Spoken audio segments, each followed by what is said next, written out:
Match at the Worlds was good. I went out there, the guy charged me right off the bat. I kind of sidestepped him. I can't remember who got the first takedown. I think I got the takedown points.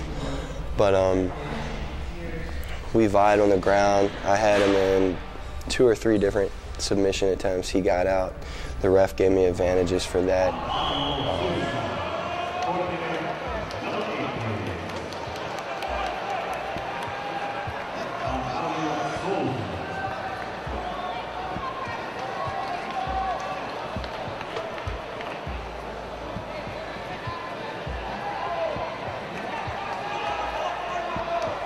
We were tied up 2-2. I think he got a sweep, and he initiated a takedown inbounds, which we were halfway across into the next mat when the ref said stop. I fell down to my butt. He gave the guy the 2 points, and he ended up winning because of that. But so, you know, whatever. Brazilian ref, Brazilian opponent. The Worlds. That sums up the Worlds. I mean, you gotta submit the Brazilians otherwise. Alex of 10 millions to the bullpen, please. Alex of 10 millions to the bullpen, please.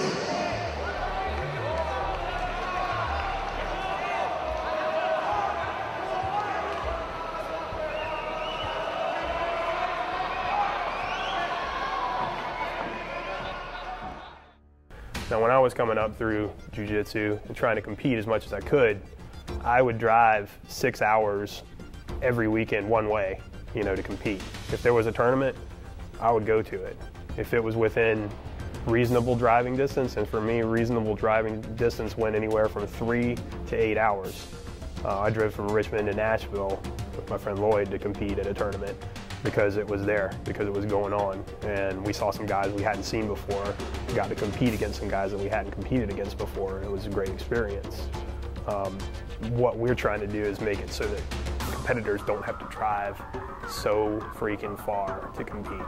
You know, we've all been to tournaments where we've sat around for hours. Your division's supposed to start at 1 and it's 5:30 and you're in your gi and you've been warming up off and on for 5 hours now, and your division still hasn't been called and they think it's going to be in the next hour or so, and we wanted to do something better than that. We wanted to make tournaments that were for the competitors.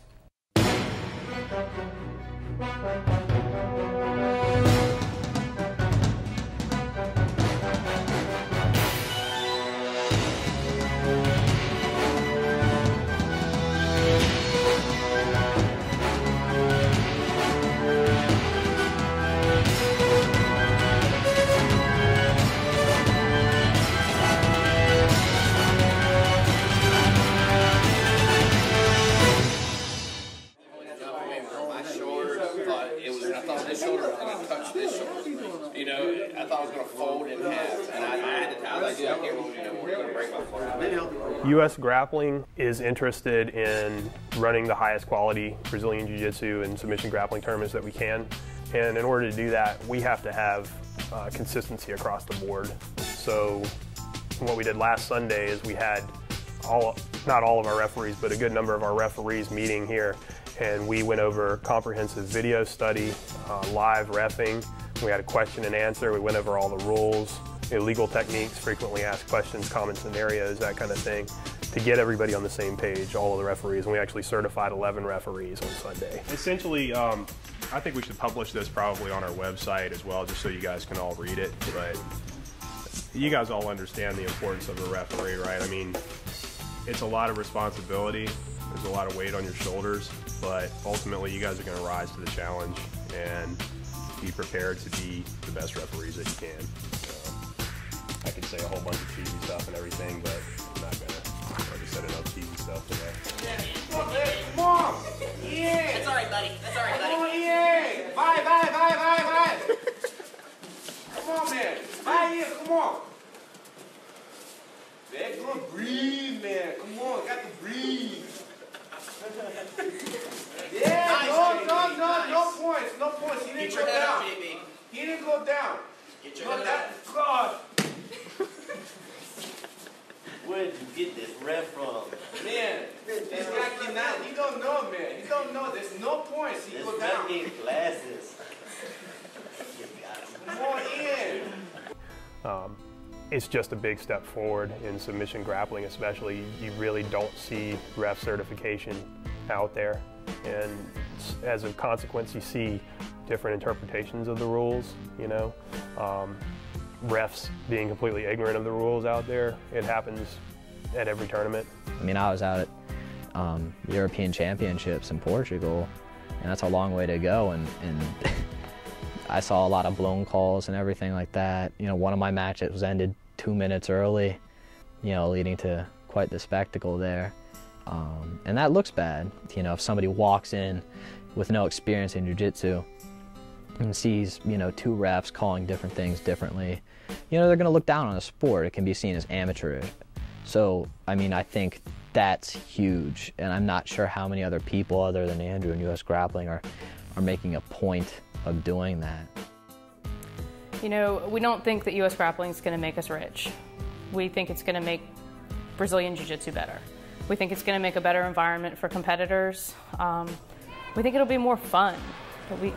We really try hard to get good super fights, to get good pro divisions, and for everybody to have a good time. You know, if somebody comes to one of our events and doesn't have a good time, we want to know about it. If there's a problem, we want to know and we want to make it better.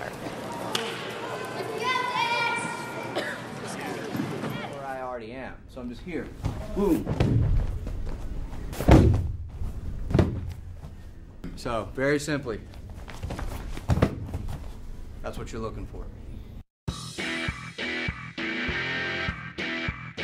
The no-gi variation here. No-gi is a little quicker. I can't sit here and wait. I've got to go quick. All right, it's one fluid motion. I don't have the setup time I have with the gi. So I'm here, same thing, maybe a little back step, bam. Now I'm keeping the elbow, letting go of the wrist, and I'm pushing it to his body, and my head follows it. So it's here like this, bang. Okay. This is what is affectionately known as a 2-on-1 or a rush. Being a teacher to me is, it started out as a very foreign concept, but the more I started thinking about it, I've been doing jiu-jitsu for 10 years. I've been wrestling for 28, 29 years. I have a lot to teach people. All right, very simply, all I'm going to do is I'm going to slide my hand up to his palm, put my thumb on the inside like this, and I turn it, and I turn it. I make the arm short, okay? And then I go. Michael's got a very flexible shoulder, that's why.